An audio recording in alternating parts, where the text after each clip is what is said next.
On today's Locked On Senators, if it wasn't already obvious, last night's 3-2 overtime win made it crystal clear for the Ottawa Senators. Jake Sanderson is the real deal.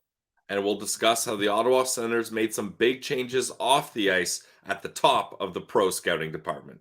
All that plus the Belleville Sens sweep the weekend and the playoff push is alive and well. We'll get into all that and more on today's edition of the Locked On Senators podcast. Your team every day. Your Locked On Senators, your daily podcast on the Ottawa Senators. Part of the Locked On Podcast Network. Your team every day.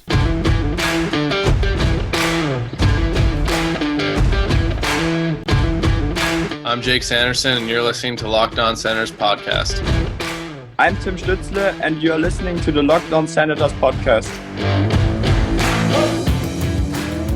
Welcome inside episode 1019 of the Locked On Senators podcast. I'm Ross Levitan on the outskirts of enemy territory in Winnipeg, Manitoba, alongside Brandon Piller up in a Blue Mountains. A reminder, you can follow the show on social media. We're at Sens Central on Twitter, LockedOn.Senators on Instagram. The show is free and available on all podcast platforms, including on YouTube, where we say hello and let you know that a like, comment, and subscription go a long way to helping the show grow. I want to say I love seeing the comments interacting with each other too, so make sure to have a scroll down and see what other citizens are thinking of the game, season, and organization. Today's episode is brought to you by Sleeper. Download the Sleeper app and use promo code LOCKEDONNHL to get up to a $100 match on your first deposit. Terms and conditions apply. See Sleeper's terms of use for details. Today is Monday, April 8th, and Pilsy, I'm trying to catch my breath after 2 games this weekend. The Senators are up to 15 games in the last 27 days. That's travel included, more than a game every other day. Yeah, it's been wild for the Ottawa Senators as they've been very busy here. And Jacques Martin talked about it with the media. And look, obviously, you don't want to come across as making excuses for where the Sens are and things like that. But he just mentioned that it's been tough with this young team trying to implement new strategies and work on different details of the game when simply you don't have enough time to practice. Like, there's strict rules in the CBA protecting the players. Like, hey, if you got so many games, so much travel, et cetera, you can't just be jamming in practices all the time. So they're limited to when they can do on ice practice. And there's only so much you can learn and teach sitting in a film room. You got to get on the ice and do a lot of these things. And that's been one thing the Ottawa Senators haven't had a lot of opportunity to do.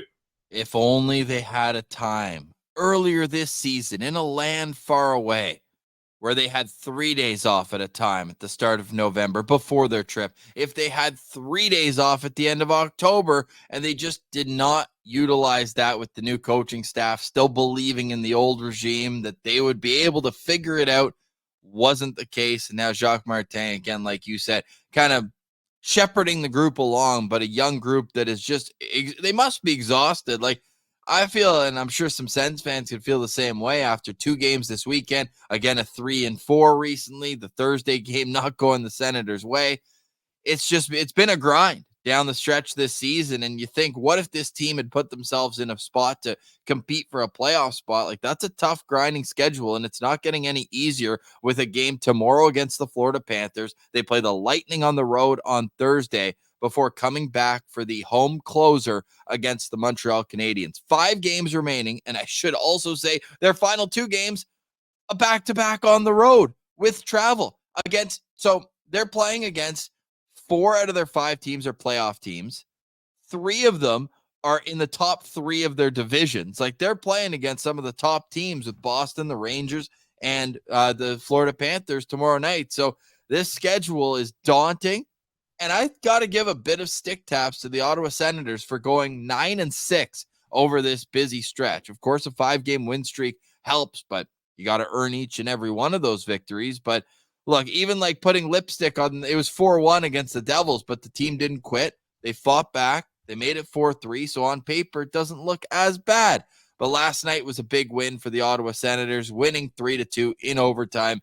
Jake Sanderson, man, what more is there to say about this kid? Like every game, he just impresses with his poise, with his consistency at such a young age, still 21 years old. And now he's starting to produce offense as well. 10 goals on the season, a career high, not only for him, but double digits as well. And a career high in points for Sandy this season as well, Ross. The only thing left to say is, yeah, I think it is fair to say he's the real deal. Jake the Snake, really looking like the real deal here. I've watched that replay of his overtime game-winning goal, and just the way he timed that shot was just so perfect. Nobody was really expecting that. And Ross, that's a move that in 3-on-3 overtime, not a lot of guys are just ripping it from the point because usually it's a low quality shot, so you're probably not going to score. You would want to possess the puck, to try to have a better scoring opportunity. So guys aren't just throwing it on net like that. And B, if you miss and that shot wraps around or it bounces funny and now it's behind you, you've just created an odd man rush for the other team the other way. So that was a calculated risk by Jake Sanderson, and it paid off. It certainly did. So Sanderson's up to 10 goals on the season, second among Sens defensemen in goals. Chychrun has 13, and only 18 players, defensemen, in the National Hockey League have double-digit goals. So you look at, there's some other guys with 10. Never mind. There's a whole host of players with 10, but only 18 players have more goals than Jake Sanderson this year among defensemen in the National Hockey League. And that's not to even mention how good he is on the defensive side of the puck. The fact that he and Artem Zub are both plus players on this team, I think is such a testament to how solid their careers are going to be when you look at how they've been going up against the other team's top players every single night. Plus 10 for Jake Sanderson's the team leader, plus 8 for Artem Zub. Only Eric Branstrom at plus 4 is the only other regular that's a plus player. Shout out to Nicholas Matin-Palo, plus 1 in 4 games, but that's it, Billsy. So you're looking at the guys who are playing the toughest minutes are having the strongest results. So I think that if you're Steve Stais, you can go into the office. You've got the big board with all of your players and how everything's going to shake out, and you can put in permanent marker Sanderson Zub top pair next year. And that's one problem out of all the issues that are surrounding this team. You can put that and say, we have a shutdown pair next season, and that's going to go a long way with Sandy, 1 year older, first year of his big money contract, and just feels like the kind of guy who's just going to consistently get better. Like the points, that's a bonus when you look at the way that he plays. I saw Luke Hughes the other day set a Devils franchise record for most points by a rookie defenseman. I was like, whoa, Luke Hughes already had more points than Jake Sanderson's career high. Like that's a bit surprising. But then you look at it and it's like, well, Luke Hughes is also, learning the ropes defensively, where Sanderson just came in as such a polished defensive player already, with still maybe off the rush. He's getting better throughout the year. Wink, wink. But man, when he's on the ice, you're confident. You can't say that for a whole lot of guys on this team. Yeah, for sure. He's one of those guys that just makes Sens fans feel at ease, and we don't get to feel that very often. So it's nice we get that with Sandy on the ice a bunch. And Ross, I think it's really nice that he's going to get another good off season here. Hopefully stays healthy the rest of the time, no injuries. And then he has a better sense of what he needs to do to prepare differently this offseason than maybe what he did last offseason. He's got a bunch of guys he can lean on for that. And Jake Sanderson seems like one of those guys that, sure, maybe the season's over, but he's going to keep things going. He's going to have probably an organized routine. And I'm excited to see how he comes back next Might season. start at the World Championships. Yep, that could be a part of it for sure. I think he's a guy who might be a dark horse for the Olympic team 2 years. We know Team USA loves him. A two-year captain at the U.S. national team program. Olympian already. He's already an Olympian. Exactly. Yeah, so he's already been there, done that. What a shame, though. I know. The injury there? Yes, obviously, but could have been on Team Canada. I know. Don't get me started. Don't get me started on that. Jake Sanderson, what a stud. Let us know in the comments how impressed you've been with Sanderson. What stands out most to you in his game? Shout out to the Senators as well. If only we could make the league 3-on-3, the Senators might have a chance this year. They're now 10-4 10-4 in overtime this year. So that's a good little stat. And just like they did in the Detroit game, didn't let their opponent touch the puck, but a little bit different when it's 41 seconds instead of 2 minutes and 3 seconds before Shane Pinto scored in Detroit. Speaking of Pinto, Friday's topic was Shane Pinto's next contract, while Ian Mendez in The Athletic has quotes from Shane about what he's looking going forward. So we'll get to that next. And also talk about a news dump right before the puck dropped on Fan Appreciation Night. The Senators announced that 2 longtime scouts, one of them the head of their pro scouting, have been let go. We'll get into all that next, plus the Belleville Sens weekend. You're listening to Locked On Senators, your team every day.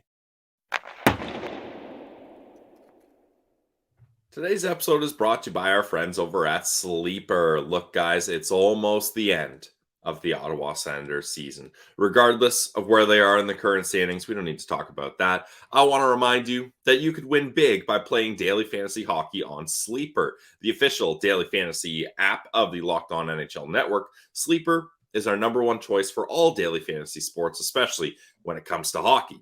Because with Sleeper, you can win 100 times your cash in daily fantasy hockey contests. You can also play NFL, NBA, MLB, college football on Sleeper. I love the group chat. You can let your buddies know, hey, I'm seeing the board really good this week. I'm going to have a massive week. And time is money these days, so entries can be made in under a minute.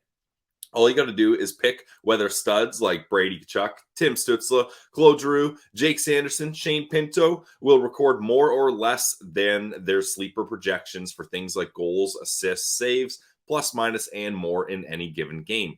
To win 100 times your bet on Sleeper, you need to correctly predict the outcome of 8 player stats. You heard me, Sens fans. You can win 100 times your money by playing daily fantasy hockey on Sleeper. So start paying attention, get those picks right so you can win big. Use promo code LOCKEDONNHL and you'll get up to a $100 match on your first deposit.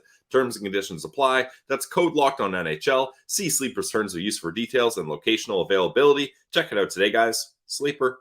Today's episode is also brought to you by Shawarma Palace. The Shawarma Palace train continues to roll on. I'm going to be there next weekend. You know, Pillsy and I will be stopping at Shawarma Palace. I owe you a wrap, brother, based on our trade deadline. Don't think I forgot about that. We're going to be at Shawarma Palace because we know it's the best place to go when you want great food and huge portion sizes. I love when people send in their Shawarma Palace orders to us on Twitter at Send Central. We got one before Fan Appreciation Night, and they must have gotten the memo at Shawarma Palace because Kane Send 7 sent us this Shawarma Palace platter that needs to be shown. If you're watching on YouTube, Shawarma Palace always wants you to have the proper amount of food. Look at that platter from our guy Kane Sends 7. That's a mountain. How long would that take you to eat, Pillsy? Days. That's insane. How do you get that lid closed? That's the combo platter at Shawarma Palace. So I can see some beef on there, some chicken. It's always fresh, always delicious. I'm looking at that garlic sauce just dripping off the roasted potatoes. Somewhere in that pile, there's also hummus. There's also fresh salad. It's all at Shawarma Palace. So thank you to Kane Sens for sending that in. We love when the citizens send us in their Shawarma Palace. So continue to do that and continue to visit Shawarma Palace at all 7 of their Ottawa locations, Rideau Street, Hunt Club, and Bank Street. They're also on Bank Street, right by the Queensway, near Centertown, Baseball Town, that area right there. You can also find them in Orleans and available on Uber Eats. So go eat like a royal today. Go eat at Shawarma Palace.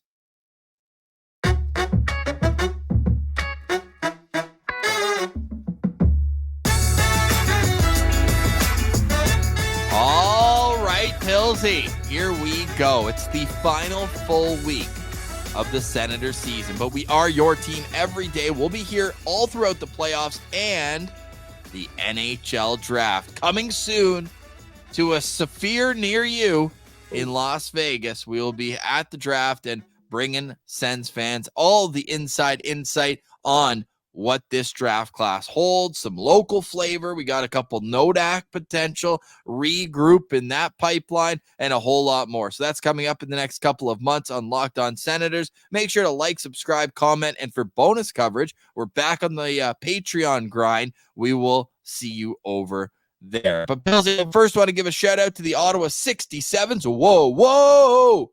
67s. 4-2 series win over the Brantford Bulldogs. Now I know Tomas Hamara is a Sens prospect, but was not in the lineup for the playoffs for the Bulldogs, acquired mid-season from Kitchener. Hasn't played since February 6th. I'm not sure why, but he was out of the lineup for that game. And shout out to the 67s. They went out in style 6-1. They put a beat down on them yesterday in Ottawa. Kind of awkward, the Ottawa 67s beating the Bulldogs, the owner's team. So that's a bit of a weird wrinkle there. But hey, shout out to the 67s. And shout out to the Saginaw Spirit. We'll be continuing to follow Jorian Donovan, who you said had 2 assists in the first round sweep? Yep, nothing in the first 2 games up against the Owen Sound attack, and then 2 assists in the last one. So they were able to take care of the attack pretty handedly, 6-4, 5-2, 2-1, and 5-1. All right, we'll be continuing to follow along as things go on, but we can tell you that the 67s will now be playing against the Oshawa Generals. On the other side, still hasn't all sorted itself out, but looking forward to following along with the CHL playoffs. Pilsy, the scouts that were let go for the Senators, not amateur scouts. So we can move that conversation right off of the fact the NHL draft's coming up. Oh, the timing. These guys are pro scouts, and it sounds like the reason why Rob Murphy, the Senators' head pro scout, and Jim Clark, formerly the director of pro scouting and head scout, but this year took a step back into a regular pro scout role, were let go. Sounds like a part of the decision. Well, one, obviously they want to go in a different direction. I think that's clear. But 2, feels like it gives these guys a head start if they're looking for other work, that they cannot get lost in the shuffle when everyone's contract is ending at the end of June. So hopefully this is them doing those 2 guys a solid, being like, look, if you're not going to be here, we want to give you some extra time to go find your next job. But your thoughts when you saw that news come out, 5 minutes before the Sens took the ice for warm-up? Yeah, the old sweep it under the rug news dump there, but not the first time we saw that this weekend. Yeah, it happens. I think this is good, Ross. I was trying to think back on times that pro scouting has done well here. Zub. Yeah. Zub would be the big one, because you're looking at Zub. Chikrin. Zub. Didn't really work out here. I'm just going through my full list of the good ones. Zub. Yeah, that's it. You look at Alex DeBrincat, didn't work out. Matt Murray didn't work out. Evgeny Dadonov didn't work out. I was going to say, you want to do just a full segment on goalies? Yeah, Jonas Korpisalo not working out. Cam Talbot. Yeah, although the Cam Talbot one I'm not that upset about. It's just Gustafsson was 5th in Vezina voting last year. Well, yeah, that's fair, but that wasn't an indictment on Talbot. I think Talbot, he actually had a decent year if you look at the stats, especially for Ottawa Senators goalies, but the injury timing was just brutal, and it just seemed like he didn't. Right. It wasn't the right fit, regardless. So yeah, that's another one right there. Derek Stepan for a 2nd-round pick. Josh Doan, by the way, was the pick. I don't know if you guys have been following the start of his career. Yeah, that's brutal. Yeah, the Derek Stepan, that was a really bad one. Michael Del Zotto, unfortunately, things didn't work out. Although I feel like they could have, but they did not. So just like we just did a full 5 minutes on pro scouting fails that have happened here in Ottawa. So it's time to move. It's time to change, and hopefully you bring in some fresh blood here. Now, we do wish these guys the best. They've been around for a long time. Jim Clark, 70 years old, hockey lifer. You got to wonder if he was maybe leaning towards retirement anyways. We'll never know. He'd been with the Ottawa Senators since 2008. That's a long time to be in one organization. He was a pro scout for 6 years. Then he was the director of professional scouting for about 8 years, from 2014 all the way through 2022. And then was a head pro scout, which is basically the same thing, then took a step back because Rob Murphy took over. Rob Murphy's been the head scout for 1 year, head pro scout. However, he was a pro scout with the organization since 2018. It was actually, though, his second tour of duty. He was with the Senators from 2010 to 2014. And not only that, Pilsy, he was an OG Ottawa Senator playing 44 games for the Ottawa Senators in 1992. So fresh blood, fresh views, and we had some people tongue-in-cheek say, oh, great, now they're going to hire their OHL buddies to come on in.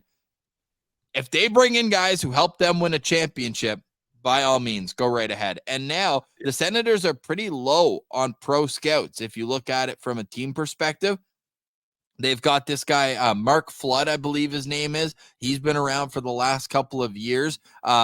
And they've got Dale McTavish, Mason McTavish's dad, obviously from the area, lives in Carp, but he's a former NHLer as well. And he was quietly hired throughout the season to add to their hockey operations pro scouting department. So I'm curious if maybe that, because he's a Staios and Lauer hire, if he's someone who's going to get more opportunity to step up in that department. As I scroll down, the other scouts for the Ottawa Senators, Steve Sterling is a professional scout for him.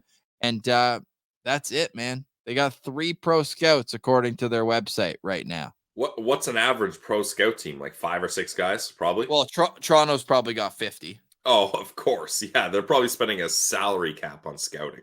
Oh, easily. But yeah, if I go to the just to put it in contrast, I know that it's ridiculous to compare like their management team. Let's see, their scouting staff. So, oh no, they've got 5. So if you have the 2 that Ottawa just took out, they would have been even. Okay, nice. So there you have their amateur scouts, though. They have about 20. Yeah. They have 20 amateur scouts. Ottawa has, I believe, 8, according to the website. 9, because Mikko Ruutu runs the European scouting. So they had 9 amateur scouts. Leafs have 20. So there's obviously a difference in, piggy banks. Payroll, and that makes sense. Payroll. But I'm curious to see who they hire. I really am. I wouldn't be surprised if it's, from within, that you look at a guy being promoted to the chief and they bring in some guys under them just for that, progression of like, look, anyways, we'll see. I don't know the answer, but I think we're both in agreement that the more turnover from the last regime, probably the better going forward, just for fresh blood. Yeah, I would agree, especially on the pro scouting side. All right. So we wish the best, though, to Rob Murphy, who is, I believe, 54 years old, 55. So for him, I think it's, another opportunity will be there for him to work in the league. Whereas for Jim Clark, I mean, what a life in hockey. He was a scout for the Detroit Red Wings in the 1990s, like 1990, going back 33, 34 years. So that's a lot of pro scouting done for Jim Clark. So wishing him all the best. All right. On the other side, the amateur scouts did a pretty good job of building this team in Belleville, because a lot of those 2020, 2019 draft picks, I'm looking at you, Lassie Thompson, came up with some of their best performances this year. Belleville sweeps the weekend, beating not a good team in Springfield, and then beating the top team in their division, the Syracuse Crunch. How did they do it? Those conversations are next. You're listening to Locked On Senators, your team every day. Today's episode is brought to you by our friends over at eBay Motors. Passion, drive, and patience. That's what brings home the winning trophy, and it's also what keeps your ride or die alive. eBay Motors has everything you need to maintain your vehicle and level it up to peak performance. From superchargers, roof racks, exhaust kits, LED headlights, and so much more. Whether you like speed, power, or style, eBay Motors has got you covered. With over 122 million parts for your number one ride or die, you'll always find exactly what you're looking for. And with eBay's Guaranteed Fit, your part is guaranteed to fit your ride every time, or you get your money back. It's that simple. Because with eBay Motors, you're burning rubber, not burning cash. With all the parts you need, but at the prices you want, it's easy to turn your car into the MVP and bring home that W. Keep your ride or die alive at ebaymotors.com. Eligible items only. Exclusions apply. eBay Guaranteed Fit only available to U.S. customers. Check it out today, guys. eBay Motors.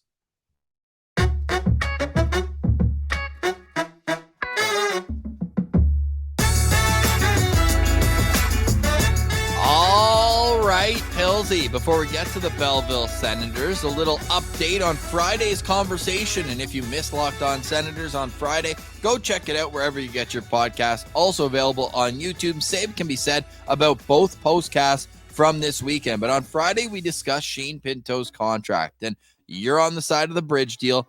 I think a longer-term deal is good as long as the price is right. And the citizens are completely split on the idea. We put out a poll at Sens Central on Twitter, and it was about as dead even as you can get. Over 1,300 votes. 53% wanted a long-term deal. Wow. 47% would prefer a bridge contract. So it's right up in the air. It's all going to be where the dollars land. Where's the cap going to be? What's the situation going forward? Because Shane Pinto made it clear to our guy, Ian Mendez, he wants to be an Ottawa Senator for the long haul. Yes. He wants to be there for a long time. And you can do that with multiple bridge deals, Ross. You don't need just one contract here. If anything, look at the Austin Matthew, the way he's going. I'm glad we're comparing the two best American players in Canada together. That's great. Well, why would I do anything else, Ross? Well, centers, I should say, because Brady might want a word. Yeah, I was going to say. But look, a bridge deal, I don't think it is a bad idea for Shane Pinto, and I don't think it's a bad idea for the Ottawa Senators. I don't think a long-term deal is a bad idea for Shane Pinto, but I think a long-term deal is a bad idea for the Ottawa Senators. That's all I'll say. I'm glad it was closer in the poll. I thought it was going to be running away. Everyone was going to say just lock him up as long as you can.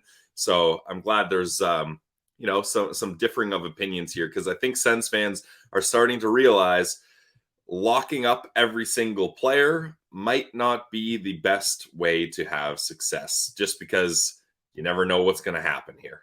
I wish they'd bridged Josh Norris, and then we could probably be more likely to be okay with going a little longer with Pinto. You wish they bridged a young center that's had shoulder injuries? Probably a good idea. Yeah, I mean, Shane Pinto, one of only five Senators to play 82 games last year. All 82 games last year. No, he's been durable since he's been back. Absolutely, yeah, definitely. And can't say the same for the other guy. Yeah, I more meant that as a knock on the mentality, not the knock on the player. It's going to be so interesting, Ross, because you got to decide, are you going to pay Shane Pinto as a third line player or as a second line player, when really he's kind of a hybrid of both. So how are they going to find ways for the team to meet in the middle? I'm sure the team's going to say, hey, he's a third line center, we're paying him that way. And Shane Pinto and his camp are going to say, how many games did Shane Pinto play basically as a second line center? And I mean, he was the first line center in last night's game, right? So last night's game. How are you going to find ways to bridge that gap? A bridge deal.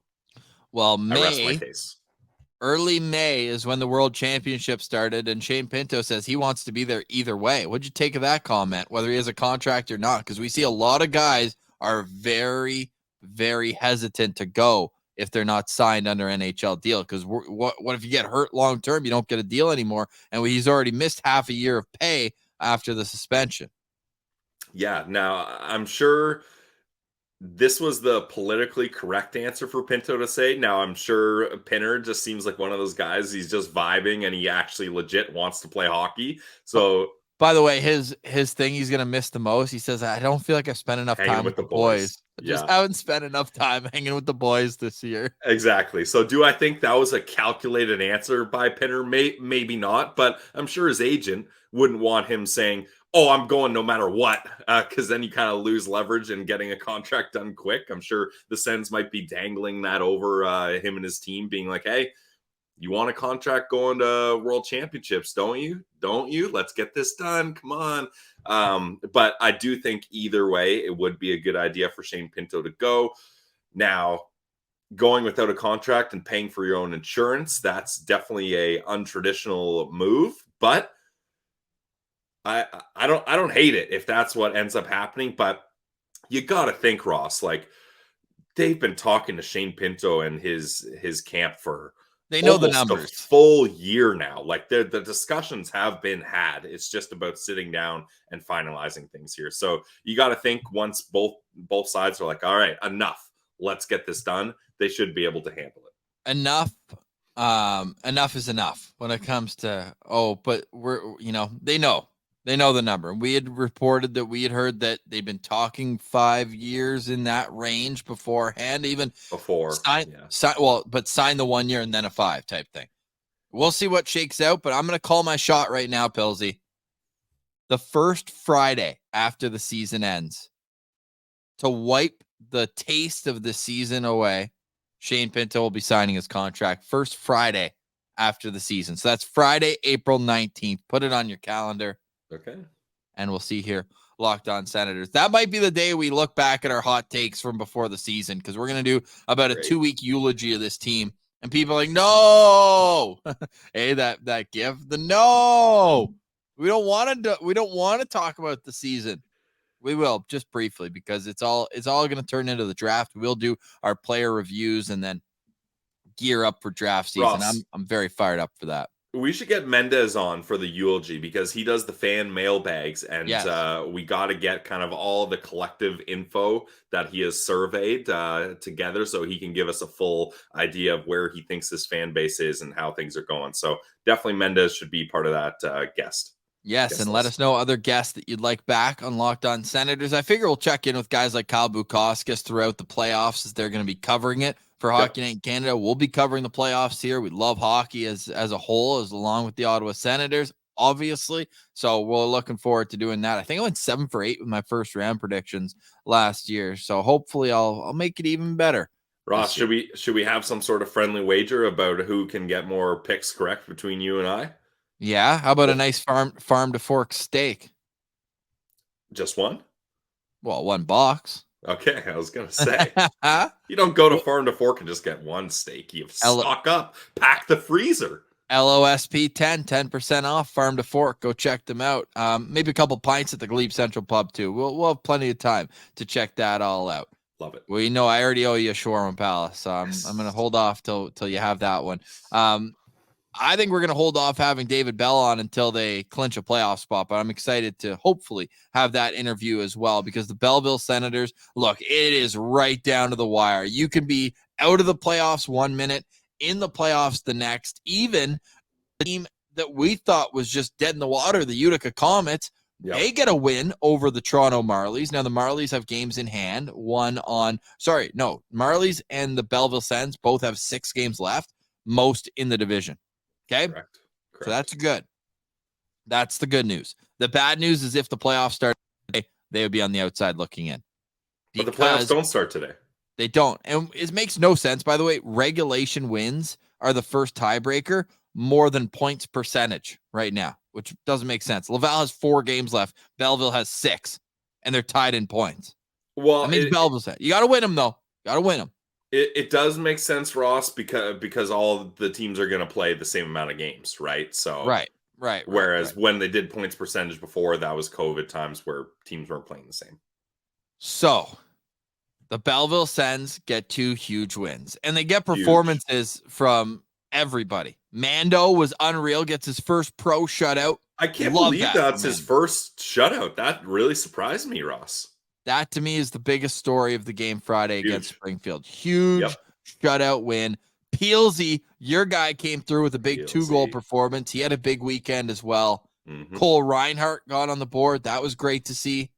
Just overall, there's a lot to like from the Belleville Sens, and it's top to bottom. It's 1 through 18 on their roster. And look, they've had so much turnover this year. The Senators have called up different guys at different times. They lost one of their top scorers at the start of the season, Roby Yarventi, for the rest of the year. He was a point-per-game guy through 20 games. They have battled through it all. Oscar Pettersson comes in. He's been playing in that bottom 6 role, but banging bodies. Our guy, Stephen Halliday, still dishing. I hope he just only gets assists this year. He's up to 3 assists now, I believe, in 5 games played. He's starting to get comfortable at the AHL level. So lots to like. And then we thought he was injured more long-term. Matt Sogard gets back. He plays Saturday, and he shuts the door on Syracuse. Yeah, it's huge for the Ottawa Senators to... Sure, they're the Belleville Senators to have these new reinforcements come in and help contribute, because they're losing such key veteran guys that they were going to rely on to the Ottawa Senators. So it's nice to see that no matter what, They're able to keep things rolling. And Ross, the rest of the schedule is going to be crazy. They play up against the Marlies on Wednesday, then back-to-back against Rochester in Rochester, Friday, Saturday, then the Crunch on Wednesday, then back-to-back games up against Laval. Those last back-to-back games up against Laval, the 19th and 20th, my God, that's going to be entertaining AHL hockey, because I'm sure those games probably will decide which one of those two teams makes it into the playoffs and which one does not. And we know that the Ottawa Senators season will be done by then. So Yuri Smejkal will be down for those games, along with, I'm just looking because it was on trade deadline day where they papered a couple guys down to be able to use them.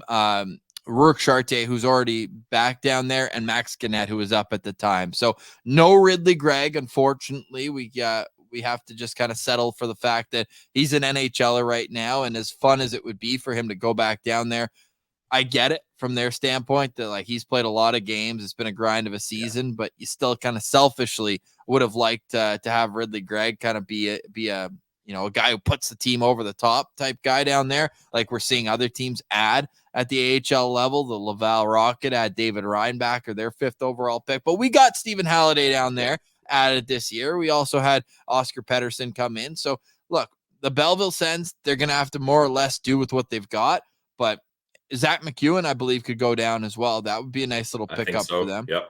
So look, that series, and it's after the Sens, man, those might be postcast worthy games. I'm telling you, I'm down. This Belleville team, can we get a playoff series win for the first time in 8 years? Let's start with a playoff game win, Ross. Yeah, they got swept, eh? That's tough. That's tough. Not this year. Not under our watch. Although last year it happened under our watch. Oh, man. Okay, well, if and when they clinch, David Bell, Locked On Senators, count it. That guy's such a beauty. All right, Pills, any final thoughts on today's show? Let's hope the remaining games for the Ottawa Senators are not embarrassing losses. That's what I'm going to go with, Ross, because we talked about it. All those good teams they're playing. Their final 2 games are going to be up against, as of now, the best team in the NHL, the New York Rangers, and a team tied for second best in the league in With the who? Boston Bruins. Were they Dallas tied for Stars. second? Oh, right. Damn. I was trying to set you up for a Florida Panthers tomorrow's game. The Florida Panthers are 7th tied for 4th in the league in points. So yeah, like it is a murderer's row of road games here. Let's just hope the Ottawa Senators are able to kind of keep their pride intact here and not have what happened last time up against the Panthers happen again.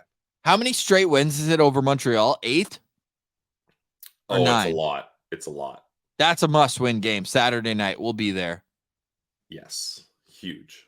3 games in 3 weeks in 3 different cities, Pilsy. You and me. Yeah, it's crazy. What do they call it? Sens groupies? Yeah, we like follow bands us. around. That's just us, some baby. Sens fans doing for meaningless games. Nuts. I love it. Hey, the vibes are always amazing in the CTC when it's the last home game of the year. Bringing our better halves. It's going to be a great time at the CTC. But we got all week long here, Locked On Senators. Tomorrow will be a game day preview against the Florida Panthers. Stay tuned for all that. For up-to-the-minute updates, go check us out on Twitter at Sens Central, Instagram LockedOn.Senators. And of course, please be a friend, tell a friend to subscribe on YouTube. That's it for us today. Thanks so much for watching, listening. For more, you can also subscribe on Patreon, where we'll have another fresh episode for you just after this. For Brandon Piller, I'm Ross Levitan. This has been another edition of the Locked On Senators podcast. Your team every day.